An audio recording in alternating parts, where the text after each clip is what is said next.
The panic in the German transmissions was palpable on that cold February dawn in 1943. "Sir, they're here. The Americans brought Sherman. I repeat, the Americans have Sherman at Fade Pass." The German officer watched incredulously through his binoculars as metallic silhouettes emerged from the Tunisian fog. They were tanks that, according to all German military intelligence, should be thousands of kilometers away, still in American factories or training camps in England. "Impossible!"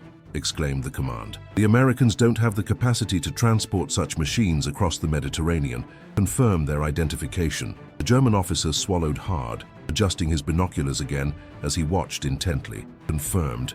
"There are at least 12 M4 Shermans advancing in direct formation towards our positions at the pass." What followed would not only change the course of the North African campaign, but would rewrite the manuals of military logistics and force projection for future generations. How did the Americans manage to secretly transport their most advanced medium tanks to the Tunisian battlefield months ahead of schedule for Axis strategists? The answer to this question represents one of the most impressive logistical feats of World War II, a story of ingenuity, improvisation, and audacity that few know in its full detail. North Africa was not a theater of war where American tanks were expected to play decisive roles, at least not at that time. When the United States formally entered World War II after the Japanese attack on Pearl Harbor in December 1941, its arms industry was still in its infancy, transitioning to a total war economy. The first M4 Sherman tanks, which would become the main medium tank of the Allies during the conflict, only began rolling off the production lines in February 1942. Following the Germany First strategy agreed upon by the Allies, the initial plan was for these new tanks to be sent to England, where they would accumulate in preparation for the future invasion of continental Europe. Operation Torch, the Anglo-American landing in North Africa in November 1942, was planned primarily as an operation to gain combat experience for American troops and relieve pressure on British forces fighting against Rommel in Egypt. The Sahara Desert, with its vast expanses of sand and rugged terrain, had already proven itself a graveyard for armored vehicles not designed for such conditions. The British learned this lesson the hard way, losing hundreds of tanks not only to the enemy, but also to mechanical failures caused by intense heat, abrasive sand, and long distances without adequate logistical support. The Germans, with their Panzer III and IV tanks, also suffered, but excellent German engineering and Rommel's adaptability allowed them to partially overcome these challenges. For the Americans, newcomers to this theater of operations, the scenario represented an extremely steep learning curve. Their forces initially landed in Operation Torch at Casablanca. Oran and Algiers were equipped primarily with the obsolete M3 Stuart light tanks and the medium M3 Lee Grant tanks, both with insufficient armor and armament that was already proving inadequate against the German panzers. The technical superiority of the panzer tanks was a concern for the Allied command. German tanks possessed not only better armor and more powerful weaponry, but also extremely well-trained and experienced crews, honed after years of combat. The American Armored Corps, on the other hand, consisted mainly of recruits with minimal training and no real combat experience. General Dwight D. Eisenhower, Supreme Commander of Allied forces in the region, was painfully aware of this disadvantage. In his communications with Washington, he insistently requested reinforcements, especially the shipment of the new Sherman tanks that were beginning to roll off American production lines. However, global strategic priorities, logistical limitations, and production schedules made such a request seemingly impossible to fulfill in the short term. The situation on the ground deteriorated rapidly as German forces under the command of newly arrived General Erwin Rommel consolidated their positions in Tunisia. Rommel, known as the Desert Fox for his tactical astuteness, had been sent to Tunisia after his forced retreat from Egypt following his defeat at El Alamein by Montgomery's British forces. Hitler saw Tunisia as crucial to maintaining control of the Mediterranean, and Rommel was tasked with ensuring that the Allies did not gain a firm foothold in the region. With reinforcements arriving from Europe, including the fearsome Tiger I tanks, which were beginning to appear on the battlefields, the situation for American forces looked increasingly precarious. General George S. Patton, who would later assume command of the American II Corps in Tunisia, expressed his frustration in a telegram to the General Staff in Washington. "I cannot ask my men to face tigers with Stuarts. It would be sending them to a slaughterhouse." This dramatic yet accurate assessment echoed in the corridors of the Pentagon, where American military planners faced a seemingly insurmountable dilemma: how to transport the heavy Sherman tanks across the Atlantic and the Mediterranean, both infested with German submarines in sufficient numbers to make a difference on the North African battlefield, and all within a schedule considered impossible to meet according to all conventional military logistics calculations of the time. The answer to this dilemma involved one of the most daring and innovative logistical operations in modern military history, combining technical ingenuity, industrial improvisation, and extraordinary courage on the part of merchant sailors and military personnel. This operation would establish new paradigms for global military force projection that would influence military doctrines to this day. The story of how the Sherman tanks arrived in Tunisia, weeks ahead of any German strategic analysis, is a testament to the transformative power of innovation when driven by necessity in times of war. The American response to the tank dilemma began on the production lines themselves. Chrysler Corporation, the primary manufacturer of the Sherman tanks, was instructed to implement a 24/7 production regime at its Detroit facility. Chrysler's chief engineer, Telford Taylor, implemented a revolutionary modular assembly system that allowed key components to be manufactured simultaneously at different facilities and then rapidly integrated into the final assembly line. This innovation, later adopted by the entire post-war automotive industry, reduced the production time of each Sherman tank from 12 days to an impressive 7 days, a feat considered technically impossible by German industrial experts when reports of this efficiency eventually reached Berlin. But producing the tanks was only half the challenge. Transporting them across the Atlantic and the Mediterranean, both infested with German U-boats, presented a seemingly insurmountable logistical obstacle. It was then that Admiral Ernest King, Chief of Naval Operations, proposed a plan so audacious that many of his colleagues initially considered it suicidal: the ghost convoys. Contrary to the conventional naval wisdom of the time, which advocated large, heavily escorted convoys sailing predictable routes, King suggested sending individual cargo ships, each carrying only 2 or 3 Sherman tanks, traveling in complete radio silence and following random, unconventional routes across the Atlantic. The brilliance of the plan lay in its unpredictability. German U-boat commanders had been trained to search for large convoys following established routes.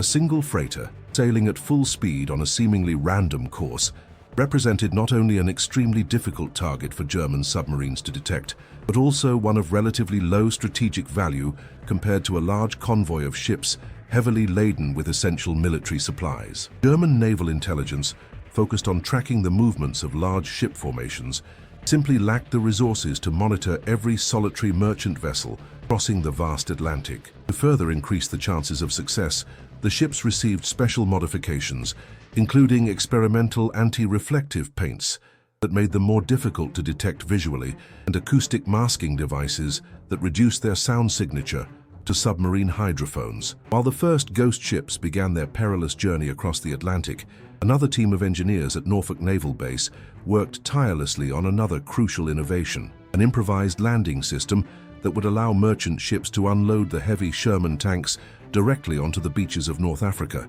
without the need for ports with specialized infrastructure.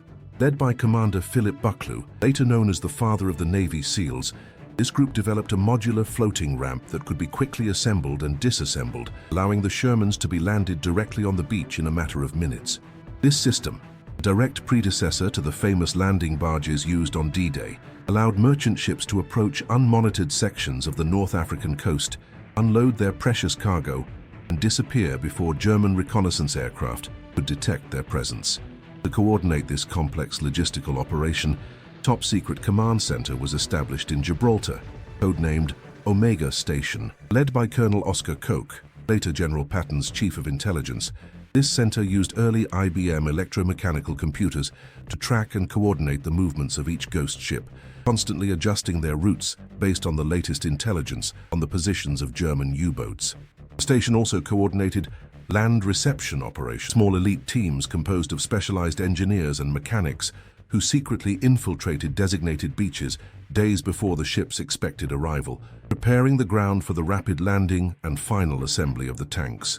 One often overlooked aspect of this operation was the extraordinary counterintelligence campaign that accompanied it. To maintain the element of surprise, the Office of Strategic Services, OSS, precursor to the CIA, implemented an elaborate disinformation operation. False reports were deliberately leaked through compromised diplomatic channels, suggesting that the first Shermans would only arrive in North Africa in April or May 1943.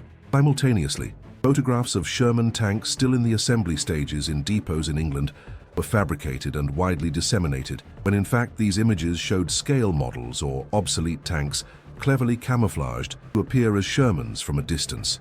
Even the crews of the ghost ships themselves were kept in the dark about the true nature of their mission until they were well off the American coast, an extreme precaution against possible spies or intercepted communications. The first batch of Sherman tanks began secretly arriving on Tunisian beaches in mid-January 1943, weeks earlier than any German intelligence analysis considered remotely possible. To maximize the element of surprise, the tanks were initially kept hidden in remote olive groves and oases, camouflaged with special nets, designed to blend in with the local vegetation when observed from the air. Mechanics worked exclusively at night, using special low-intensity lights that could not be detected more than a few hundred meters away to adapt the vehicles to desert conditions. These adaptations included the installation of special air filters, improved cooling systems and modifications to the tracks for better performance on sandy terrain, refinements that would later become standard on all Sherman tanks, but which were pioneered in these first African Shermans. The secret was kept so effectively that even many high-ranking American officers in the North African theater of operations were unaware of the Shermans' presence until just days before their first combat deployment. General Omar Bradley would later write in his memoirs, "When I was informed that we would have a full company of Shermans available for the operation at Feyd Pass, I initially thought my intelligence officer was mistaken or misinformed. The surprise was even greater when I was taken to an oasis 20 kilometers from the front line and saw with my own eyes more than a dozen of those magnificent machines fully operational and ready for combat. At that moment, I understood that we had accomplished something the Germans considered logistically impossible. Ironically, the very excellence of Allied counterintelligence operations nearly worked against the Shermans' military success. The German command in Tunisia was so convinced that the Americans couldn't possibly have Sherman tanks in the region that early sighting reports from reconnaissance patrols were summarily dismissed as misidentifications or exaggerations. One intelligence officer from the 10th Panzer Division even received a severe formal reprimand for spreading unfounded rumors damaging morale when he insisted that his observers had correctly identified Sherman tanks near American positions. This reluctance to accept reality gave the Allies valuable additional time to build up more units and adequately prepare for the mass deployment of the new tanks. The truth finally became undeniable on the morning of February 14, 1943, when German observers at Feyd Pass witnessed what initially appeared to be a mirage in the desert, a column of Sherman tanks advancing in combat formation directly toward heavily defended German positions. What followed was one of the most decisive, though relatively little-known armored battles of the North African campaign, which would demonstrate both the capabilities and limitations of the M4 Sherman against German armor in real combat conditions. The Battle of Feyd Pass represented a shock not only tactically, but also psychologically for the German forces. Accustomed to facing the inadequate Stuart light tanks and the clumsy Lee Grant tanks, German tank commanders suddenly found themselves face-to-face with a technically comparable opponent. Although the early Sherman's 75mm gun was no match for the frontal armor of the newer Panzer IV-H or Tiger tanks, its mobility, mechanical reliability, and most importantly, its unexpectedly large numbers allowed the Americans to employ envelopment tactics that placed the Germans at a significant disadvantage. The commander of the Panzer Company responsible for the defense of the southern sector of Feyd, Hauptmann Werner Karsunki, recorded in his war diary, "Our previous reconnaissances did not detect the presence of these new American tanks. The first warning we had was when unknown silhouettes emerged from the morning mist less than 800 meters from our positions." The initial identification caused considerable confusion. Several officers insisted that they must be British tanks, as the Americans simply could not have Shermans in Tunisia at this time. This confusion cost us precious minutes of preparation and resulted in the loss of 2 key defensive positions before we could organize a coordinated response.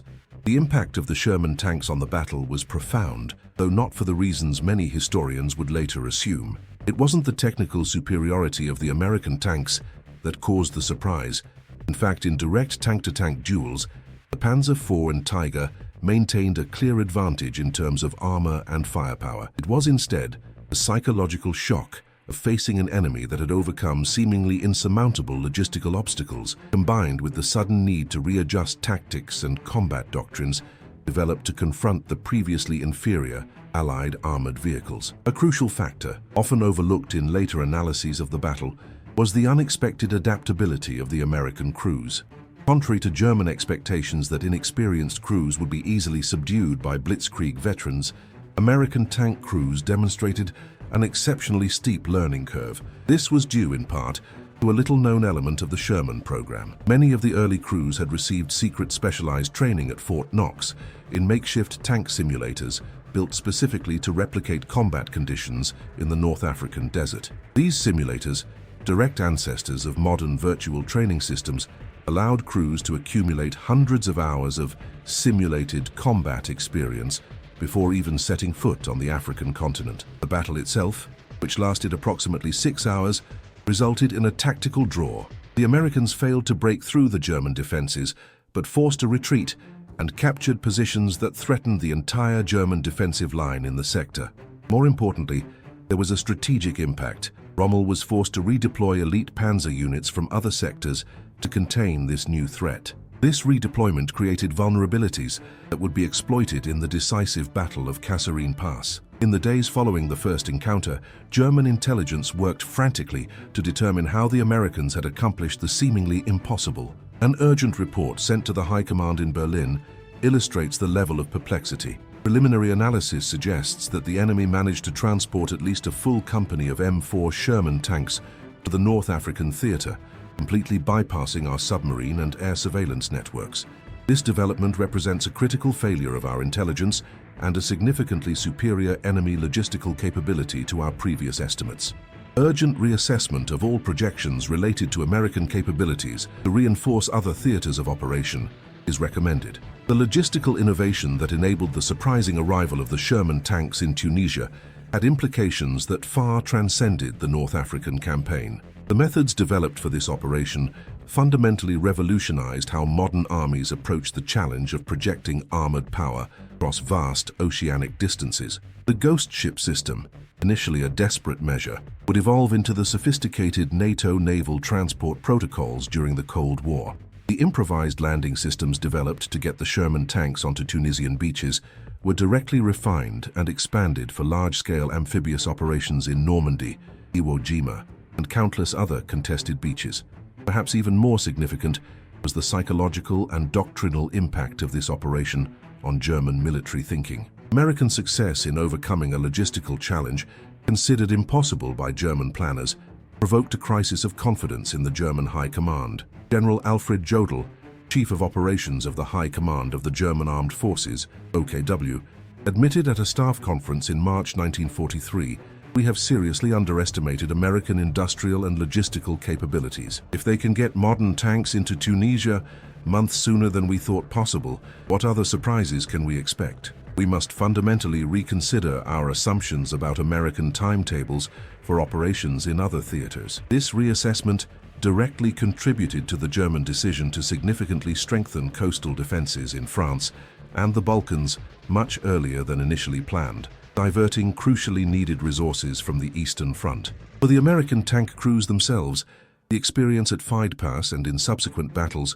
provided invaluable lessons that would profoundly influence American armored doctrine for the remainder of the war. Major Albin Irzik, commander of one of the first Sherman companies in Tunisia, wrote in his report, "Our crews learned more in 48 hours of actual combat against panzers than in 6 months of training in the United States.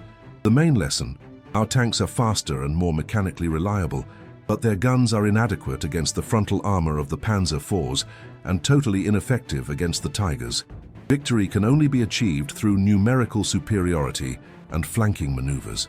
These observations would lead directly to the development of the Sherman Easy-8 with its high-velocity 76mm gun, and later influence the design of the Pershing tank. The battle also represented an important lesson about the relationship between technology, logistics, and strategic surprise. General George Marshall, Chief of Staff of the Army, highlighted this point in a presentation to President Roosevelt. The unexpected presence of our Sherman tanks in Tunisia demonstrated that logistical superiority can compensate for technological parity or even inferiority. We were able to place suitable tanks in sufficient numbers in a place where the enemy did not expect to find them. And this, in itself, constituted a strategic advantage that transcended the technical limitations of the vehicles themselves. The enduring legacy of the Sherman's surprising arrival in Tunisia extends far beyond World War II. The logistical principles developed for this operation laid the foundation for modern expeditionary force projection. The ability to rapidly transport significant armored power across oceans to distant theaters of operation became a central pillar of post-war American military doctrine. Operations like Desert Shield in 1990, which saw the transport of a massive armored force to Saudi Arabia in record time, are direct descendants of the pioneering logistical improvisation that brought the first Shermans to Tunisia. The implications of this operation extended even beyond the purely military domain. The supply chain management techniques developed to coordinate the production, transport, and assembly of the Shermans across 3 continents significantly influenced post-war business practices. The concept of just-in-time delivery, later adopted by the Japanese automotive industry in the 1970s, has identifiable roots in the coordination systems developed during this operation. Similarly, many of the asset tracking and allocation techniques pioneered by Omega Station in Gibraltar became direct predecessors of the modern computerized logistics management systems used by global corporations. The Sherman tanks themselves evolved significantly based on lessons learned from those early battles. Vulnerability to fire, which led the Germans to nickname the Sherman Tommy Cooker, and the Americans more darkly Ronson, a lighter brand with the slogan, "Lights the first time, every time," was gradually mitigated through improvements in ammunition storage and fire protection systems. The inadequate 75mm gun was eventually replaced by a much more powerful 76mm gun, capable of threatening even the heaviest German armor under favorable conditions. More importantly, the American philosophy of mass-producing a suitable design, rather than the German approach of producing smaller numbers of technologically superior tanks, was validated on European battlefields, where Shermans eventually subdued their technically superior opponents through sheer numerical superiority, a strategy whose viability was first demonstrated in the sands of Tunisia. For modern military historians and strategists, the Shermans Who Shouldn't Be There episode represents a fascinating case study on the critical importance of strategic surprise and logistical innovation. Dr. Robert Citino, a renowned historian of armored warfare, observes, "What makes this episode particularly remarkable is that it wasn't a revolutionary new technology that surprised the Germans, but rather the unexpected presence of a technology they already knew well. It was a logistical surprise, not a technological one, a type of advantage far more difficult to predict and counter. Overcoming the logistical challenge of transporting Sherman tanks to Tunisia revealed a fundamental characteristic of American industrial capacity that would become decisive throughout the war. The ability not only to produce military equipment in impressive quantities, but to deliver it where it was needed, when it was needed, regardless of the distances involved or the seemingly insurmountable obstacles. This capability, often underestimated in purely technical analyses of military equipment, represented perhaps the most significant strategic advantage the Allies possessed over the Axis powers. Professor Richard Overy, a British historian specializing in the economics of war, highlights in his seminal study Why the Allies Won that the true American Revolution was not technological, but logistical and organizational. While Germans and Japanese frequently surpassed the Allies in technical innovation, they never managed to match the American capacity to transform their industrial production into effective combat power in distant theaters of operation. The Sherman case in Tunisia represents perhaps the first truly clear example of this dynamic that would eventually decide the outcome of the global conflict. It is also fascinating to consider how the lessons learned from the Sherman operation in Tunisia influenced not only the development of future American armored vehicles, but also the very concept of military power projection. The concept of pre-positioned force, heavy military equipment, strategically stored in key locations around the globe for rapid access in case of contingencies, which would become a pillar of American military strategy during the Cold War, has its direct origins in the logistical improvisation that allowed the surprising arrival of the Sherman in Tunisia. One often overlooked aspect of this story is the crucial role played by intelligence and counterintelligence. Efforts to keep secret not only the movement of tanks, but their very existence in the North African theater of operations represent one of the earliest instances of large-scale deception operations that would later become a defining feature of Allied military planning. Operation Fortitude, the elaborate disinformation campaign that preceded D-Day and convinced the Germans that the main landing would occur in Calais and not Normandy, employed many of the techniques pioneered to conceal the presence of Sherman tanks in Tunisia. The decisions made during those critical months of 1942-43, improvising solutions to the seemingly insurmountable problem of transporting modern tanks to the Tunisian front, exerted a profound and lasting influence on the development of global military logistics. Pioneering methods of naval transport, innovative amphibious landing techniques, revolutionary computerized asset tracking systems, and modular approaches to maintaining heavy equipment in extreme conditions, all these elements, first implemented on a significant scale during this operation, became fundamental components of modern military logistics. To fully understand the transformative impact of this operation, it is necessary to contextualize it within the broader framework of the evolution of mechanized warfare. When the first tanks appeared on the battlefields of World War I, they were essentially tactical weapons, designed to overcome the stalemate of trenches. During the interwar period, military theorists such as JFC, Buller in Great Britain, Heinz Guderian in Germany, and Mikhail Tukhachevsky in the Soviet Union began to conceptualize the use of armored forces as strategic elements capable of deep operations that could cripple entire armies. However, a critical element often absent from these early theories was the logistical dimension: how to sustain armored forces during rapid advances, and more fundamentally, how to project armored power across vast geographical distances. The Tunisian experience forced American military planners to confront and solve these logistical challenges in innovative ways. Dr. Alexander Cochrane, a historian of the US Army, observes, before Operation Sherman in Tunisia, the problem of transoceanic armored force projection was largely theoretical. Afterward, it became a practical science with established methodologies, realistic timelines, and expectations based on real experience. This transition from theory to proven practice represents one of the most significant, though underestimated, revolutions in military affairs of the 20th century. The logistical complexity of the operation is even more impressive when we consider the broader historical context. In 1942-43, the United States was simultaneously fighting a two-front war, expanding its navy at an unprecedented rate, implementing the Lend-Lease program to support allies on multiple continents, converting its civilian industry to military production, and mobilizing millions of civilians into the armed forces.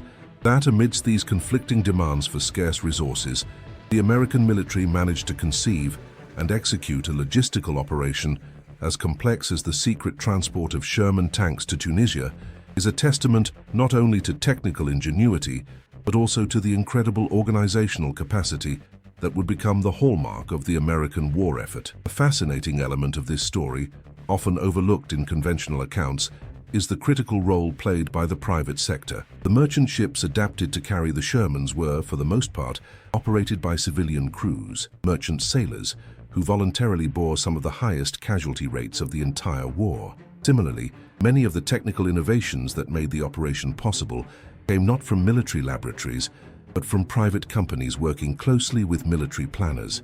This model of military-industrial integration set a precedent that would later be formalized in what President Eisenhower famously called the military-industrial complex, a defining feature of American national security strategy during the Cold War and beyond. The story of the Shermans in Tunisia also vividly illustrates the importance of adaptability and improvisation in military operations. Planners faced multiple setbacks and failures during the execution of the operation, including the loss of several ghost ships to German submarines, unexpected problems with the tank's air filters in the extreme desert conditions, and communication failures that nearly resulted in friendly fire when the first Shermans were mistakenly identified as captured tanks operated by German forces. The ability to quickly identify these problems, adapt to them, and improvise effective solutions in real time was as important to the ultimate success of the operation as the initial planning. Perhaps the most significant testimony to the historical impact of this episode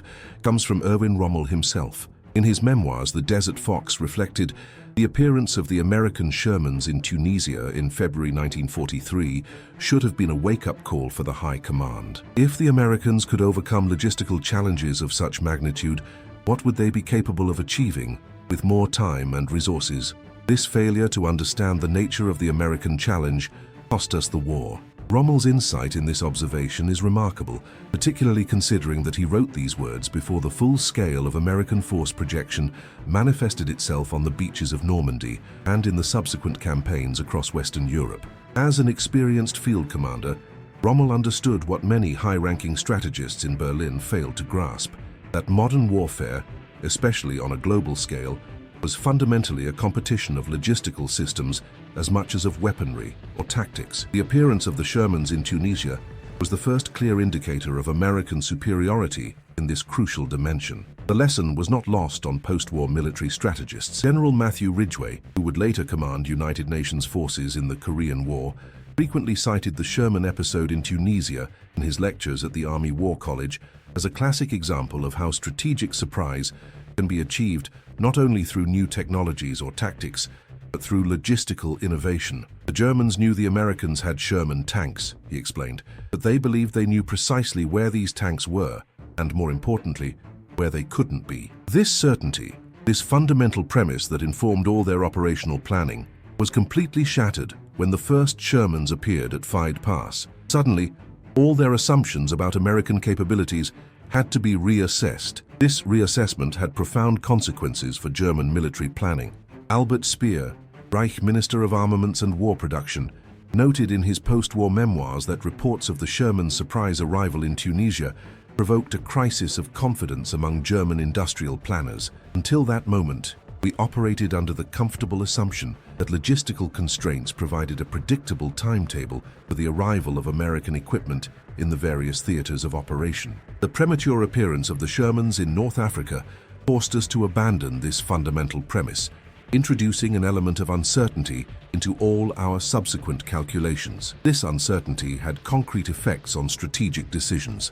The Atlantic Wall, the extensive system of coastal fortifications built by the Germans to defend Western Europe against an Allied invasion, received significantly higher priority after the Tunisian incident. Resources that could have been directed to the Eastern Front, where the German army faced increasing pressure from Soviet forces, were redirected to reinforce defenses in the West, based on the new assessment that the Americans could launch their planned invasion much sooner than previously believed possible. Even today, years after that Tunisian morning fog revealed silhouettes of tanks that shouldn't be there, the episode remains a powerful reminder that, in modern warfare, logistical superiority often triumphs over technological excellence. For contemporary military planners, the lesson remains as relevant as it was in 1943.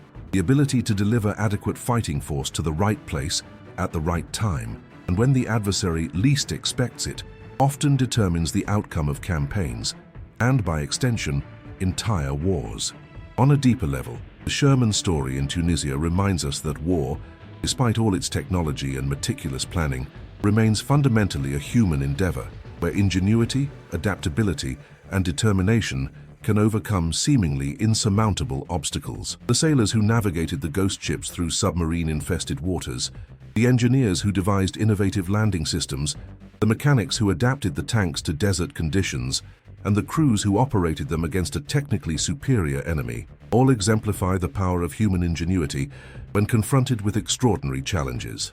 In modern military academies, the Sherman tank case in Tunisia is studied not only as an example of logistical ingenuity, but also as a demonstration of the importance of constantly questioning assumptions about the adversary's capabilities. As General Mark Milley, former chairman of the U.S. Joint Chiefs of Staff, observed, the greatest danger to any military force is not what we know the adversary can do, but what we believe he cannot do. A lesson learned by the German defenders of Feyd Pass in that distant February of 1943, when confronted with American tanks that, according to all conventional military logic and available intelligence analysis, simply should not have been there, but were, forever altering the course of the North African campaign, establishing a precedent for power projection that would redefine the art of modern warfare and providing one of the most important strategic lessons of the conflict. Never underestimate the capacity of a determined enemy to do the seemingly impossible.